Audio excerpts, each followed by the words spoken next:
우리는 지난 주일에 말씀을 듣기를 주의 말씀은 내 발의 등이요 내 길의 빛이 된다 하는 말씀을 들었습니다. 그리고 우리는 이 말씀이 가르치는 교훈에 주목한 것이지요. 하나님 말씀을 읽고 그 뜻을 밝히 이해하고 그 말씀대로 살게 되면 말씀이 나의 삶을 이끌고 간다. 이 사실을 우리가 살펴본 것이었습니다. 그러니 우리가 성경을 읽을 때 하나님이 누구신가에 대하여 공부하는 그것만 있는 것이 아니다. 우리가 성경을 읽을 때에 하나님께서 어떻게 세상 다스리시는가 하는 이 세상 통치에 대한 것만 배우는 것이 아니다.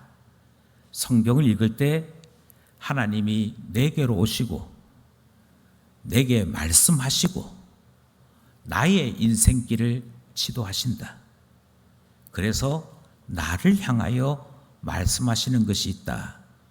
이것을 다윗이 표현하기를 주의 말씀은 내 발의 등이 되고 내가 가야 될 길에 빛이 된다.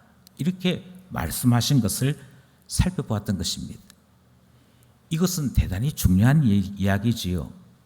하나님의 시각으로 하나님께서 가지고 계신 지혜로 우리의 삶을 지도하시는 것이니 주의 말씀을 따르기만 하면 우리의 삶은 분명히 달라지는 거 아니겠습니까?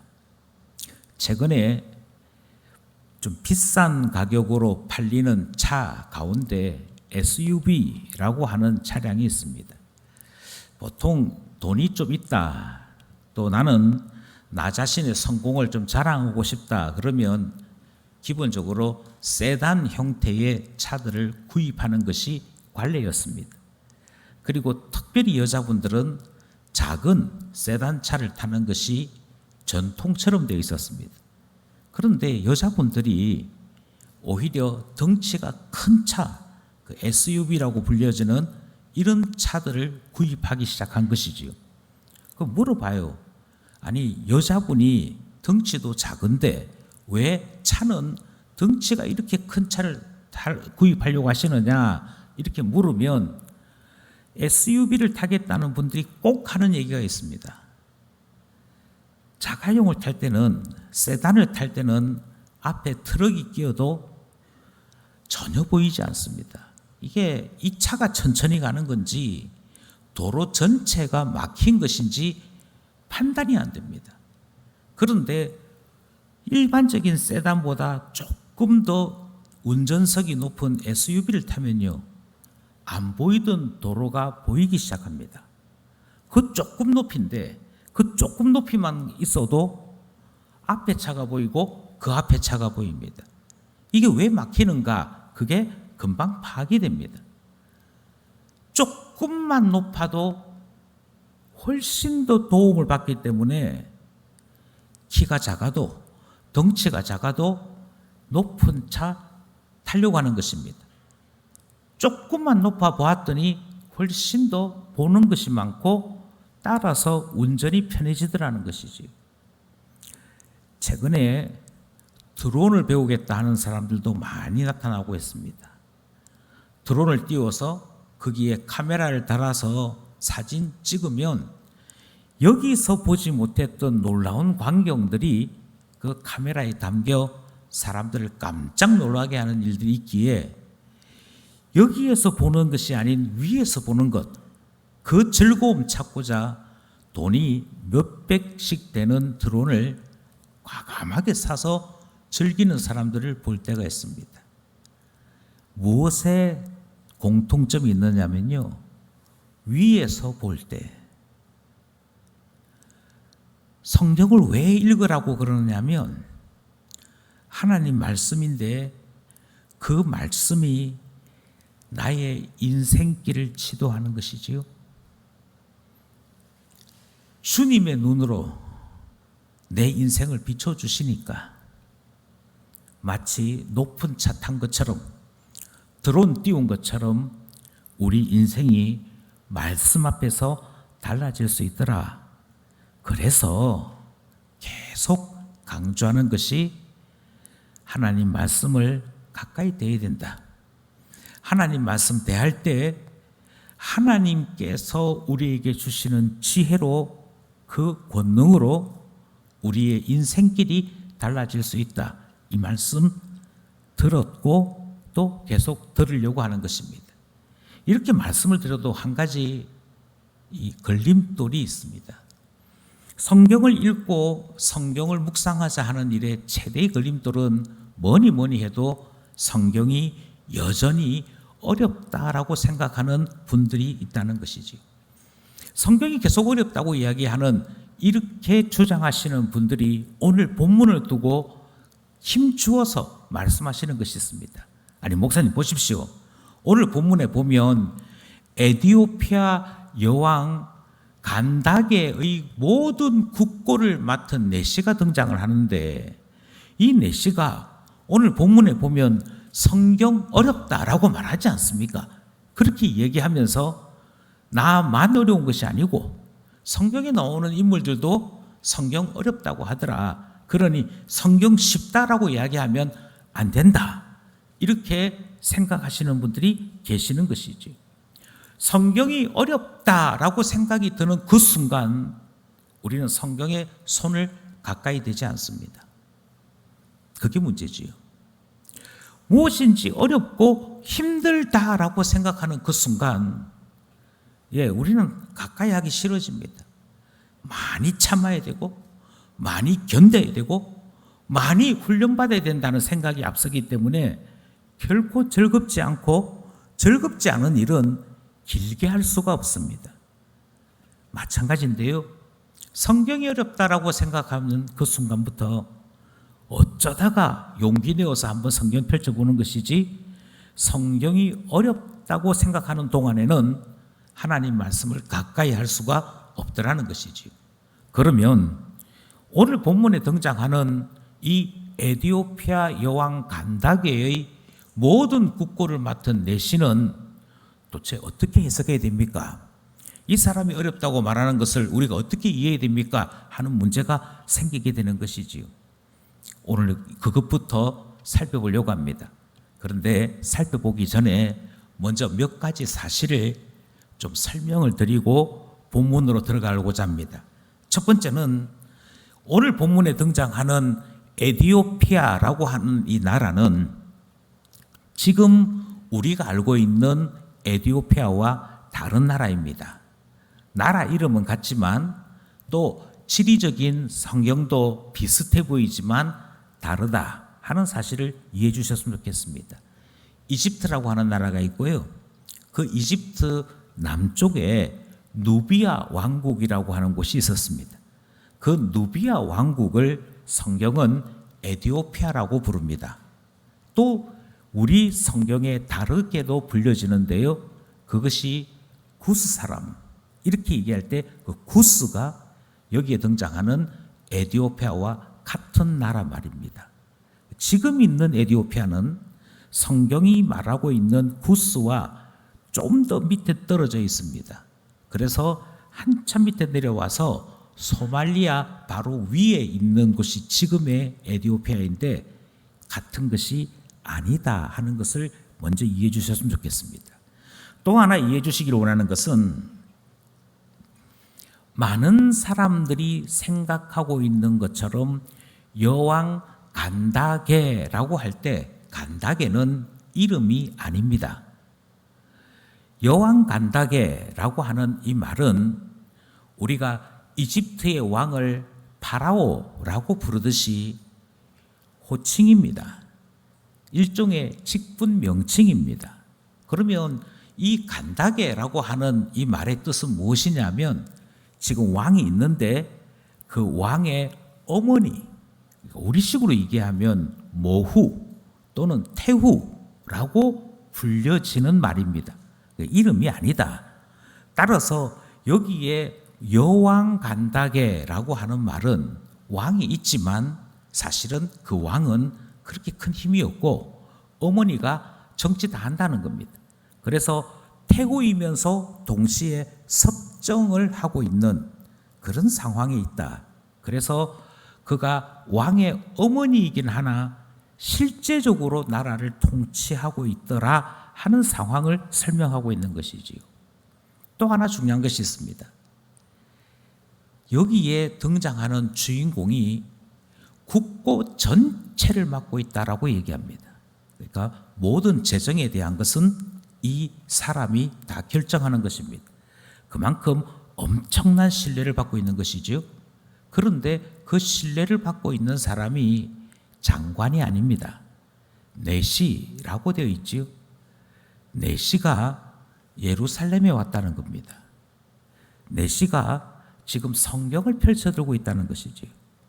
이미 말씀드린 대로 구스라고 하는 나라는 아프리카에 있습니다. 그리고 인종으로 얘기하면 흑인입니다. 유대인이 아니지요. 유대인이 아니기에 그가 예루살렘에 왔다 할지라도 이방인의 뜰 정도까지만 올 수 있습니다. 그런데 좀 더 엄격하게 말씀드리면 이방인의 뜰에도 이 사람은 들어갈 수가 없습니다. 왜냐하면 내시란 거세를 하는데 거세를 한 사람은 여호와의 전에 출입할 수가 없습니다. 발도 들일 수 없습니다. 그런데 참 희한하게도 이 내시인 사람은 유대인이 아님에도 예루살렘 성에 옵니다. 그가 예루살렘 성전에 발 하나 들여놓을 수 없는 사람임에도 불구하고 두루마리 성경을 읽고 있거든요. 이 당시에 두루마리 성경은 돈으로 주고 살 수 있는 물건이 아니었습니다. 10,000,000금을 준다고 해도 유대인들은 하나님의 말씀인 이 두루마리를 이방인의 손에 넘겨주는 일이 거의 없습니다. 그런데 그 돈으로도 살 수 없는 그것을 이 사람이 열심히 읽고 있는 이 모습이 오늘 우리가 보고 있는 내시의 모습입니다. 매우 특이한 것이지요. 만약 일반적인 사람들의 생각이라고 한다면 내가 유대인들의 하나님을 섬기고자 해도 유대인의 하나님이 나를 오지 말라고 그러는데 내가 가겠다고 해도 너는 성전에 오지 마. 이 말은 너는 천국에 들어갈 수 없어. 이 말과 같은 의미인지라 기분 나빠서라도 안 간다 하는 게 정상이지 않겠습니까? 흑인인 자기 자신을 보고 너는 유대인이 아니고 이방인이니 너가 아무리 기도하고 너가 아무리 두루마리 성경을 읽는다 할지라도 결코 유대인이 될 수는 없어 하는 이 사람들 만날 때마다 기분 나빠서라도 나는 여호와 하나님은 쳐다도 안 본다 해야 정상이지 않겠습니까?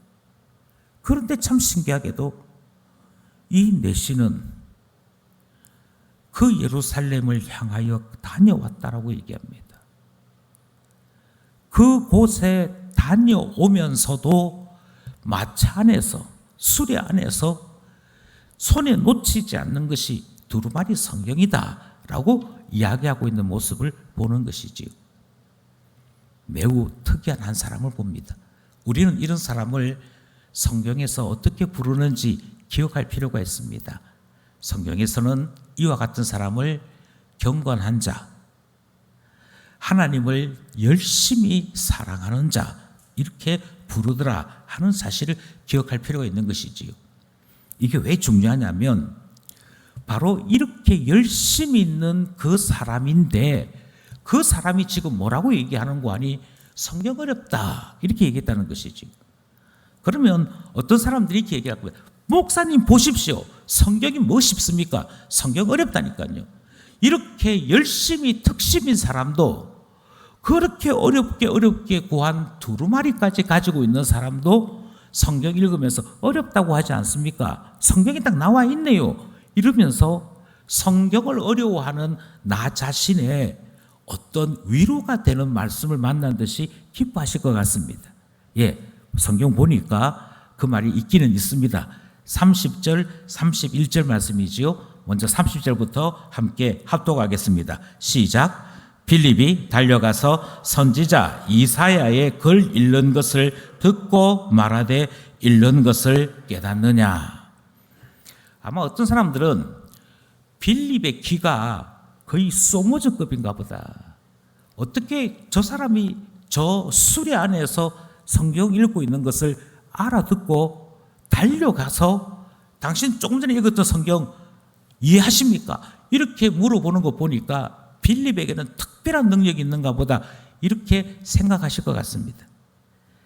사실은요, 이 당시에 성경을 읽을 때는 큰 소리로 읽어야 됐습니다. 우리처럼 성경책을 눈으로 읽는 것을 두고 읽었다 이렇게 말하는 때가 아니고, 성경을 읽을 때는 먼저 손을 씻고 두루마리를 양손에 받쳐 들고 자리에 서서 큰 소리로 읽는 겁니다. 마치 선지자가 모든 사람들 앞에 선포하듯이 그렇게 큰 소리로 읽는 것이 읽는다라고 말하는 것이어서 조금만 거리가 있어도 알아들을 수 있습니다. 이 사람 지금 성경 읽고 있구나. 그래서 알아들은 겁니다. 알아들었는데 질문을 한 것이죠. 조금 전에 읽었던 그 성경 당신 이해하십니까? 하고 물어봤더니 31절에 대답이 등장합니다. 31절 합독합니다. 시작. 대답하되 지도해 주는 사람이 없으니 어찌 깨달을 수 있느냐 하고 빌립을 청하여 수레에 올라 같이 앉으라 하니라. 답이 무엇인고 하니 모르겠다는 겁니다. 모르겠다고 하는 이것이 중요한 것이 아닙니다.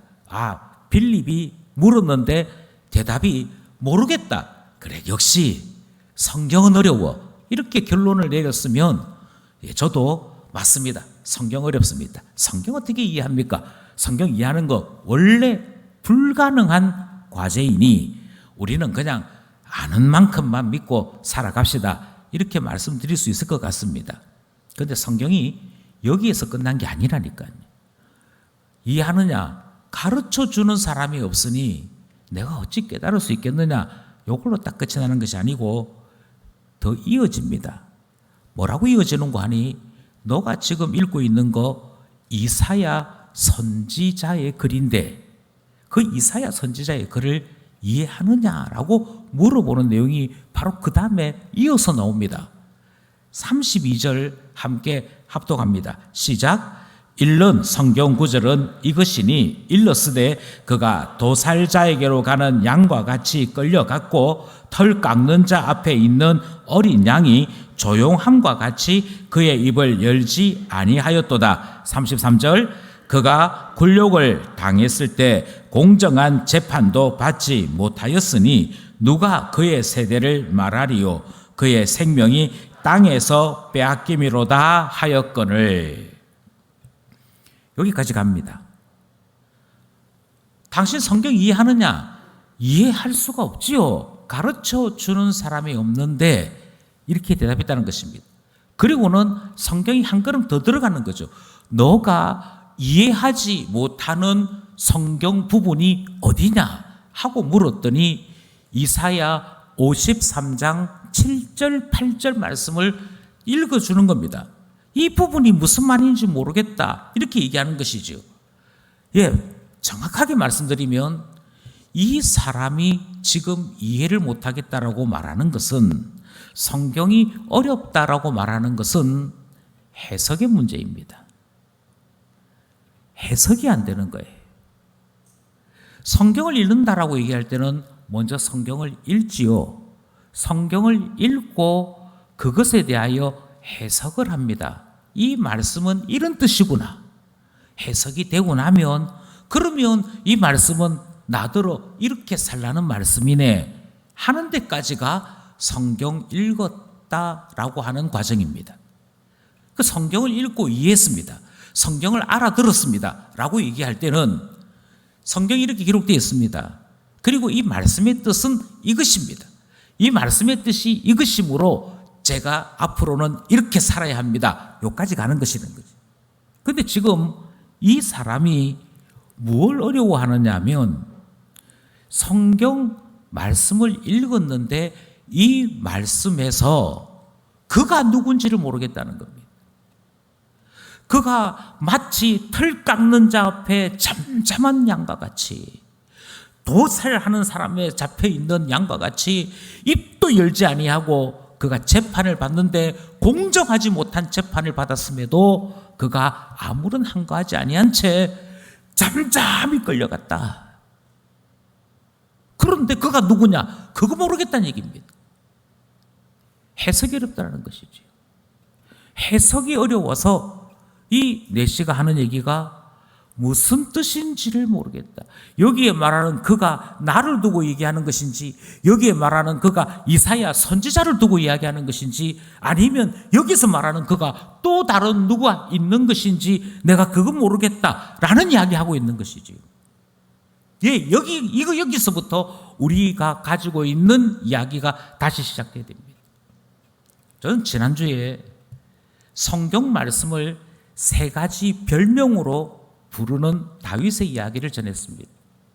성경을 읽다 보면 주의 증거라고 하는 것이 등장합니다. 오늘 본문이 바로 그런 것이지.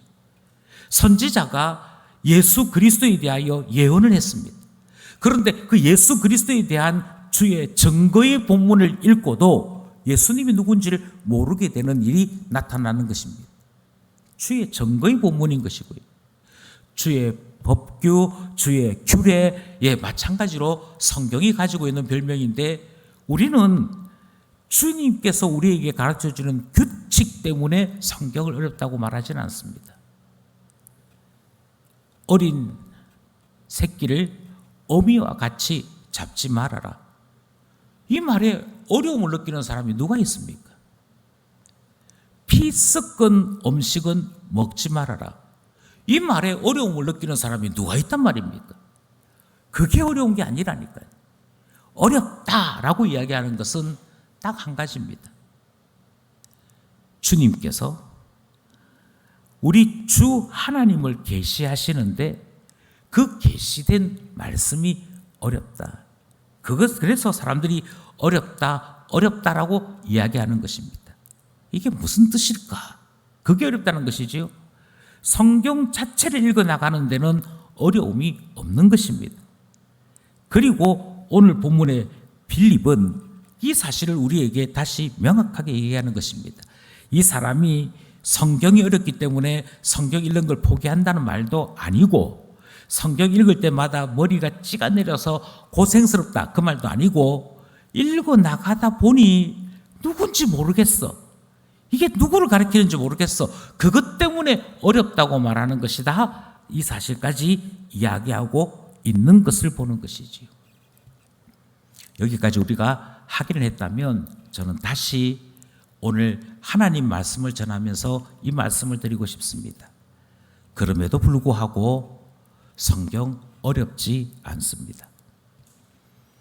성경이 어렵지 않은 이유, 저는 두 가지 이유가 있다고 생각합니다.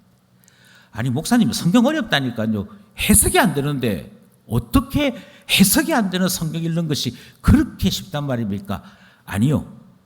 사람들이 한두 번 성경을 해석하다 실패하고 성경 어렵다 이렇게 이야기합니다만, 사실은 정확하게 말씀드리면 성경 어렵지 않습니다.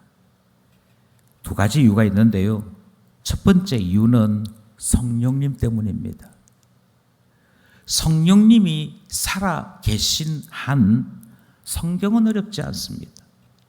오늘 성경을 읽다가 어려움을 만난 한 사람이 등장하지 않습니까? 그런데 그 어려움을 겪고 있는 그 내시를 위해 성령님께서 얼마나 많은 일을 하시는지 우리는 자세히 봐야 됩니다. 성경을 가르쳐 주고 싶으신 분이 우리 성령님이시죠. 성경을 기록할 때 성령의 감동으로 기록한 것인데, 다르게 말씀드리자면 성경은 성령의 책인데, 그 성경을 기록하신 성령님은 한 사람 한 사람들의 마음에 감동을 주어서 성경을 기록하게 하실 뿐만 아니라, 성경을 읽고 있는 사람들이 혹시 모를까 봐, 성경을 읽고 있는 사람들이 그 뜻을 알고자 할 때 혹시 어려워서 해석하지 못해서 중간에 포기할까 봐 하나님께서 성경을 해석할 수 있도록 뜨거운 열심을 나타내고 있는 것입니다. 그게 오늘 본문에도 등장을 해요. 먼저 29절을 살펴보는데 29절은 오늘 본문의 머리 부분에 해당되어지는 말씀입니다. 죄송합니다. 26절 시작. 주의 사자가 빌립에게 말하여 이르되 일어나서 남쪽으로 향하여 예루살렘에서 가사로 내려가는 길까지 가라 하니 그 길은 광야라. 광야라는 말은 사람 안 산다는 얘기입니다. 사람 안 사는 곳으로 성령님이 자꾸만 지금 누구를 잡아당기고 있냐면 빌립이라고 하는 신실한 교회의 7집사 중 한 사람을 잡아당기고 있는 겁니다. 너 광야로 가라. 그 사람도 없는데 아니 가라니까. 그래서 영문도 모르는 채 성령님에 의해서 광야까지 내려간 사람이 등장합니다. 그리고 오늘 본문이 시작되는 것이지요. 누가 빌립을 이끌었다라고 말하고 있느냐면 성령님이십니다. 성경을 기록하신 성령님은 성경을 가르쳐 주시고자 열심히이신 분입니다. 이렇게 해서 사건이 시작되었다니까요. 그러니까 사건이 끝나고 난 다음에 어떻게 끝이 나느냐? 39절을 살펴보겠습니다. 끝부분이죠. 오늘 본문의 끝부분 39절 시작. 둘이 물에서 올라올새 주의 영이 빌립을 이끌어 간지라. 내 신은 기쁘게 길을 가므로 그를 다시 보지 못하니라. 아멘. 성경을 가르쳐 주시고 난 다음에는 성령님께서 내 신은 내 시대로 자기 가야 될 길을 가게 만드시고 빌립은 다시 그를 이끌어 다른 곳으로 보내십니다. 성령님께서 빌립을 보내신 곳을 지도로 확인을 하면 예루살렘에서 남쪽 끝까지 왔다가 다시 가사 블레셋 지경으로 보내셨다가 다시 그를 안디옥 위까지 올려놓으십니다. 이스라엘을 넘어서 온 곳을 돌아다니게 만드십니다. 이유는 한 가지였습니다. 그곳에서 성경 가르치는 일한 것이죠. 사마리아에서 성경 가르쳤더니 거기에 기쁨이 가득하게 되었더라. 거기에서 하나님 앞에 성경 말씀 가르쳤더니 사람들이 주의 복음을 받아들고 구원의 감격을 이야기하더라. 이렇게 해서 주님께서 빌립을 사용하시는데 빌립이 어디로 가야 할지를 결정하시는 분은 성령님이셨습니다. 그 성령님은 어떤 분이신가? 성경 본문을 가만히 보시면 성경을 기록하신 성령님은 성경 가르쳐 주시기를 원하시는 분이다. 이 사실이 성경에 기록되어 있습니다. 그러므로 성경의 원저자께서 성경 가르쳐 주시는 일이니 결코 어려울 수 없다. 우리 이 사실을 확신하는 것입니다. 두 번째 이유가 있습니다. 그것은 성령님께서 우리에게 성경을 가르쳐 주시는 일에 모든 것이 합력하여 선함으로 나타나도록 역사하십니다. 주님이 얼마만큼 놀랍게 역사하는지 먼저 28절부터 한번 다시 살펴보고자 하는 것이지요. 28절을 보시면 28절 합독합시다. 시작. 돌아가는데 수레를 타고 선지자 이사야의 글을 읽더라. 돌아가는데 이 내시가 이제 일을 마치고 자기 집으로 돌아가고 있는 길인데 그 광야길을 가면서 이 사람은 성경 읽을 생각이 났습니다. 그것도 이사야 선지자의 글을 읽을 생각이 났습니다.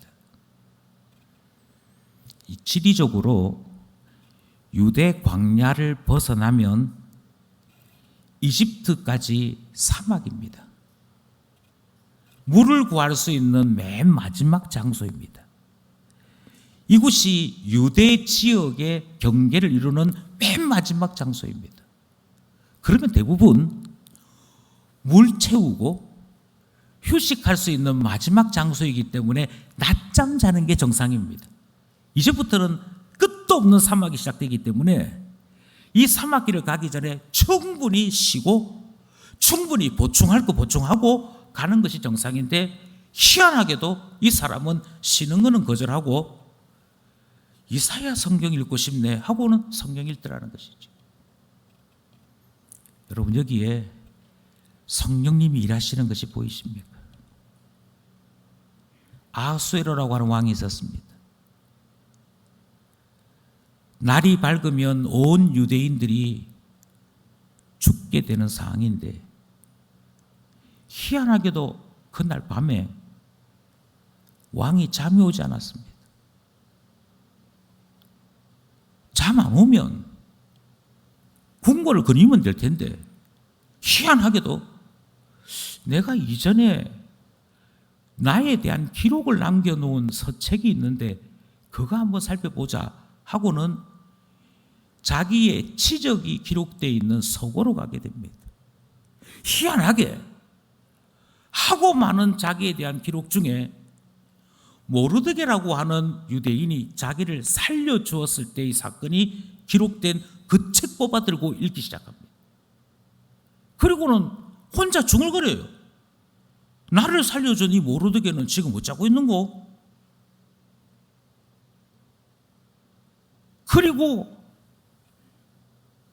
왕이여 우리 민족이 죽게 되었습니다 하는 이야기 들으면서 죽을 위기에 있던 유대인들이 살아나고 죽이려고 했던 하만은 자기가 깨어놓았던 그 깨에 스스로 넘어져 죽게 되는 이야기가 우리가 알고 있는 에스더 성경 이야기이지 않습니까?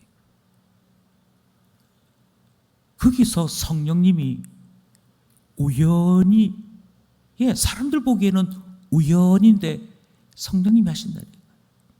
잠이 안 오는 것도 성령님, 하필이면 뽑아둔 책도 이 책이 될 수 있도록 하시는 것도 성령님이신 것. 오늘 보니까 이 4시가 자야 될 시간에, 자야 될 장소에, 그곳에서 보충하느라고 일해야 될 시간에 오히려 성경 읽고 앉아있는 이 모습이 나타나는 것은 성령님의 역사입니다. 성령님의 역사예요. 성령님은 어떤 분이시냐면 성령님은 우리가 반드시 들어야 될 말씀, 반드시 보아야 될 말씀을 볼 수 있도록, 읽을 수 있도록 우리 가운데 계속하여 도전하시는 분이십니다. 그러니 성경 얼마든지 읽을 수 있습니다. 그것만 있느냐? 그렇지 않지요. 30절도 살펴보려고 합니다. 30절 시작. 빌립이 달려가서 선지자 이사야의 글 읽는 것을 듣고 말하되 읽는 것을 깨닫느냐? 뭐라고 얘기하느냐면요, 하필이면 선지자 이사야의 글 읽었대요. 그것도 66장이라 되는 긴 본문 중에 그가 가지고 있던 두루마리는 53장이었습니다. 네 번째 종의 노래에 해당되는 본문이고요, 예수님이 이 땅에 어떻게 오실 것인지를 소개하는 내용입니다. 하필이면 그거 읽고 있는 거죠.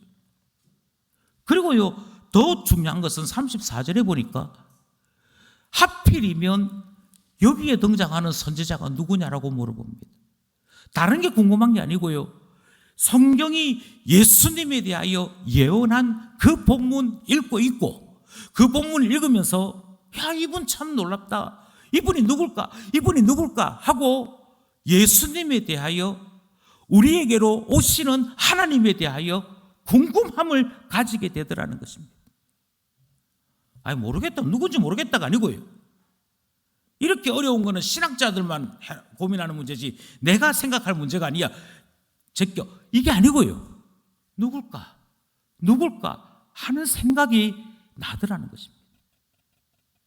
이렇게 어려운 이 이야기에 또 누구를 만나게 되는 거 하니 35절의 말씀에 보니까 빌립이 입을 열어서 이 글에 나타나고 있는 그가 누구인지를 내가 알려줄게 하고는 예수님을 제대로 가르쳐주는 일이 일어나더라는 것이죠. 빌립이 누구입니까? 예수 그리스도를 보았던 사람 아닙니까? 예수 그리스도께서 피값 주고 세우신 교회에 성령에 충만하여 하나님 앞에 성령으로 기름 부어 집사된 사람 아닙니까? 예수 그리스도에 대하여 누구보다도 자신 있게 스테반과 함께 예수 복음을 말할 수 있는 사람 아닙니까? 복음에 관하여 누구보다도 정확하게 알고 있는 그 사람이 빌립인데 하나님은 그 빌립을 만나도록 붙여주시더라는 것이죠. 그러니 하나님께서 이 모양 저 모양 얼마나 놀랍게 살피시는지 우리는 오늘 본문을 통해 충분히 확인할 수 있습니다. 성령님 때문에 성경 이해할 수밖에 없습니다. 성령님께서 사람을 보내시고요, 성령님께서 내가 반드시 들어야 될 것, 내가 반드시 알아야 될 것에 대해 내 마음속에 궁금함을 불러일으키심으로 우리가 배워야 할 것, 배울 수 있도록 이끄시는 그것 확인하게 된다는 것입니다. 그래서 어떻게 됐다고요? 지금까지 이 사람이 누굴까, 이 사람이 누굴까 궁금하기만 했던 그 내시가 주께서 보내어주신 빌립을 통하여 예수님 알게 되고 복음 알게 되더라 하는 것이 오늘 본문 내용 아닙니까? 또 누가 이렇게 말할 것 같습니다. 아니 목사님, 그거는 이 본문에 등장하는 내시가 경험한 것이고 이 내시가 경험한 것을 우리가 경험한다는 보장은 없지 않습니까? 저는 성경 읽을 때마다 어렵다 하는 생각밖에는 안 듭니다 하실 분이 계실 것 같습니다. 예, 여기까지 말씀을 드려야 될 것 같은데요, 이 내시에게 일어난 일이 우리에게도 일어날까요? 예, 저는 이미 일어나고 있다고 확신하고 말씀을 드립니다. 오늘 본문에서 우리는 성경을 이해할 수밖에 없다, 이유는 성령님 때문이다 하는 말씀을 들었습니다. 성경을 기록하신 저자이신 성령님이 성경 가르치시고자 얼마만큼 열심히 있는지를 보기 때문이지. 여러분, 그런데 그 성령님이 이 일을 우리 가운데 항상 베푸시고자 교회를 세우신 것을 알고 계십니까? 교회의 출발은 오순절 날에 성령이 임하심으로 교회가 탄생되었습니다. 성령께서 교회 가운데 오셔서 예수 복음을 깨닫도록 해주셨습니다. 그것이 사도행전 2장에 기록된 것이지요. 왜 성령님은 교회를 세우셨습니까? 왜 예수님의 복음을 가르쳐주는 교회를 세우셨습니까? 그것은 성령님께서 교회를 통해 성경 가르치시고자 하시기 때문입니다. 그러니 교회를 통해 우리는 성령님의 놀라운 은혜를 잊게 되어 있습니다. 멀리 찾으실 필요가 없습니다. 내게도 빌립을 보내주소서 기도하실 필요가 없습니다. 하나님께서 교회를 세우신 이유는 땅끝까지 복음을 전하는 일을 교회에게 맡기셨기 때문이고, 이것을 보다 더 구체적으로 말씀드리면 주님은 땅끝까지 교회를 세우심으로 교회들마다 복음을 전가할 수 있도록, 교회들마다 성경 가르칠 수 있도록 하심으로 성경을 통해 신자 되게 하시는 일을 지금도 하고 계시는 것이죠. 그러니 고민하실 필요가 없습니다. 저에게도 빌립을 보내주시옵소서 그렇게 말씀하실 필요가 없습니다. 주님께서 교회로 우리를 부르신 이유는 다시 말씀드립니다. 성령님께서 교회를 통해 성경 가르치시고자 하는 것이지요. 그러니 교회와 함께 성경 읽으시는 겁니다. 이 말을 조금 더 다르게 말씀드리면 이렇게도 말씀드릴 수 있습니다. 주님께서 교회의 직분자를 세우실 때 어떤 직분자든지 간에 필수 조건이 있었습니다. 사도를 세우실 때에도, 교회의 집사를 세울 때에도, 그가 어떤 직분자이든지 간에 그가 감독이든 장로든 누구든 직분자를 세울 때가 딱 되어지면 주님께서 요구하신 요구사항이 있습니다. 그게 뭐냐면 성령에 충만하고, 이게 1조건입니다. 사도행전 6장 3절, 바로 오늘 본문에 등장하는 빌립이 집사로 부름 받았을 때의 본문입니다. 6장 3절 함께 합독하겠습니다. 시작. 형제들아, 너희 가운데서 성령과 지혜가 충만하여 칭찬받는 사람 7을 택하라. 우리가 이 일을 그들에게 맡기고. 사도를 세울 때도 성령이 충만한 사람, 집사를 세울 때도 성령이 충만한 사람. 성령이 충만하다는 이야기는 성령님께로부터 많은 것들을 누리는 것이고 성령님의 인도를 받는 사람인 것을 이야기하는 것이지. 왜냐하면 성령님께서 사람을 세우시고 그 사람을 통하여 맡기신 일이 있기 때문입니다. 뭘 맡기셨느냐? 다른 건 아니고요, 바로 성경 말씀 가르치는 일 맡기셨습니다. 목사를 세울 때에도 성경 때문에 세웠습니다. 교회의 장로를 세울 때에도 성경 때문에 세웠습니다. 교회 집사를 세울 때에도 성경 때문에 세웠습니다. 모든 교회의 직분자들은 최종적으로는 주의 말씀 가르치기 위해 세운 것입니다. 그러니 여러분, 고민하실 필요가 없습니다. 다시 말씀드립니다. 나에게도 집사 빌립을 보내어 주십시오 하실 필요가 없습니다. 교회가 있고 교회에 주님께서 직분자를 세워 거기 두신 것은 모든 직분자들이 자기 자신들의 직분을 통하여 성경 가르치도록 불렀기 때문에 교회 안에서 직분자들과 함께 성경 배워 나가는 그 은혜가 이미 제공되고 있다, 그렇게 말씀드리는 것이죠. 다르게 고민하실 필요가 없습니다. 저희 교회가 매일매일 묵상을 훈련시키지 않습니까? 교회가 매일매일 묵상을 훈련시키는 것을 이렇게 이해하시면 됩니다. 성령께서 나에게 자꾸 성경 읽으라고 말씀하시더라, 그렇게 이해하시면 됩니다. 성령님께서 자꾸만 교회를 통해, 교회의 직분자들을 통해 성경을 힘들어하는 내게 자꾸 시간을 내어서 성경 읽고 성경 배우고 성경대로 살아갈 것을 말씀하시더라. 그리고 오늘 본문 말씀이 이 말씀이더라.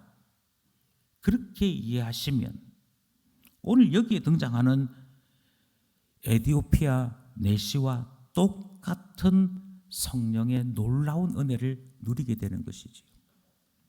그러니 어려운 게 아닙니다. 해석 내가 할 필요 없습니다. 교회에 해석하라고 목사 세웠으니 목사를 통해 배우면 됩니다. 성경대로 사는 것 어렵습니다. 어렵지 않습니다. 교회에 장로를 세우고 집사를 세운 이유는 하나님 말씀대로 사는 것을 가르쳐 주기 위해서입니다. 그러니 배우면 됩니다. 이 말씀대로 살려고 해도 이게 어렵습니다. 어떻게 하면 되겠습니까? 물어보시면 주의 사람들이, 성령으로 충만하여 세워진 주님의 직분자들이 나도 힘들었어, 그런데 이렇게 하니까 되더라고 하고 가르쳐 주는 것이지.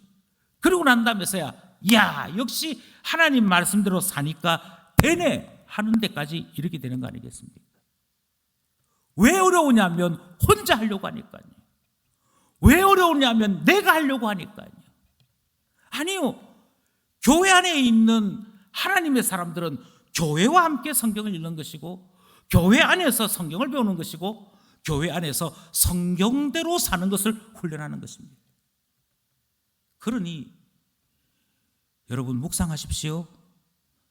묵상한 것을 댓글로 달아서 함께 나눕시다. 이 말을 농담처럼 듣지 마십시오. 성령께서 나에게 말씀으로 부르는 것이고 말씀대로 살라고 우리 안에 계속해서 도전하시는 일 아니겠습니까? 그러니 어려운 것은 딱 한 가지입니다.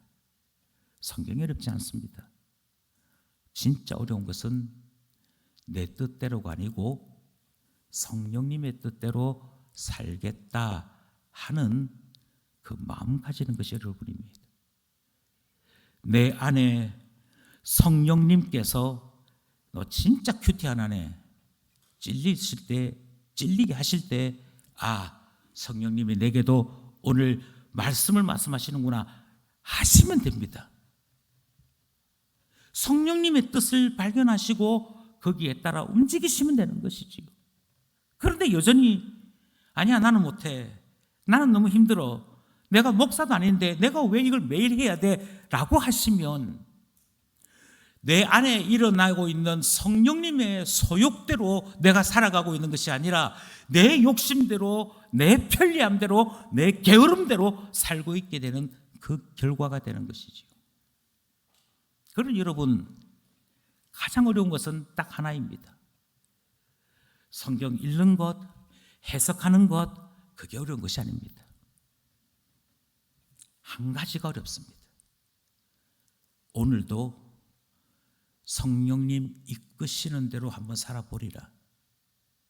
그래서 나는 포기하고 성령님이 주인 되시도록 내가 겸손히 그의 앞에 나의 모든 것을 내려놓겠다, 그 마음 가지는 것이 여러분입니다. 그리고 저는 이 시간 나에게는 성령님의 뜻대로 살아갈 마음이 있는지를 다시 한번 물어보는 것이지요. 있다면 한 걸음 한 걸음 성령님이 인도하십니다. 한 걸음 한 걸음 성령님이 내시에게 나타나셨듯이 우리에게도 나타나십니다. 저는 그런 의미에서 다시 한 번 더 말씀드립니다. 성령님이 내 마음속에 불을 붙이실 때 내시가 하나님의 말씀을 오고 가는 길에서 읽으며 이 한 사람이 누굴까를 궁금해서 어쩔 줄 몰라 했던 그 간절한 그것처럼 성령님께서 내 안에 오셔서 주님, 지금 이 상황에서 내가 어떻게 살아야 하나님 앞에 합당한 삶이 되겠습니까? 어떻게 해야 내가 이 모든 위기 가운데에서 주의 구원을 맛볼 수 있겠습니까? 그 간절한 마음 가지고 성령님께 나를 맡기겠다 하신다면 그때 하나님께서 빌립을 통하여 답을 주신 것과 같이 오늘날 주의 자녀들은 주의 말씀을 들으며 구원을 맛보게 되는 줄 믿는 것입니다. 그러니 결심하십시오. 성경 읽으십시오. 기도하십시오. 매일 묵상하시고 그것을 글로 나누어 다른 사람들과 함께 공유하시면서 조금씩 말씀 안으로 들어오십시오. 농담으로 여기지 마시고 성령께서 내게 말씀하시는 줄 알고 하나하나 따라오시면 어느샌가 성경을 다 이해하시는 날이 올 것입니다.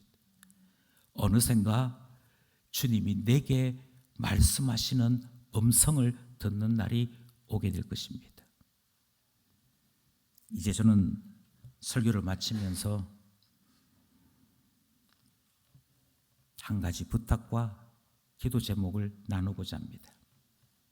먼저는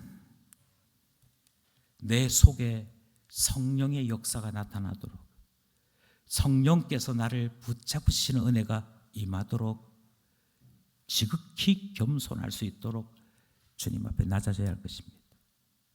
찔리게 하실 때 넘어가지 마십시오. 누군가가 내게 와서 하나님 말씀을 이야기할 때 농담으로 듣지 마십시오. 주께서 나를 가르치시는 것입니다. 기도 제목은 이것입니다. 결국 우리 교회가 하나님의 말씀을 보이는 주님의 교회가 되기 위해서는 설교를 하는 저나 하나님 말씀대로 살도록 권면하는 우리 장로님들이나 실제로 삶 속에서 하나님을 체험하는 일에 모범자인 우리 장례비사님들이 더 성령으로 살아야 할 것입니다. 더 성령으로 나타나야 할 것입니다.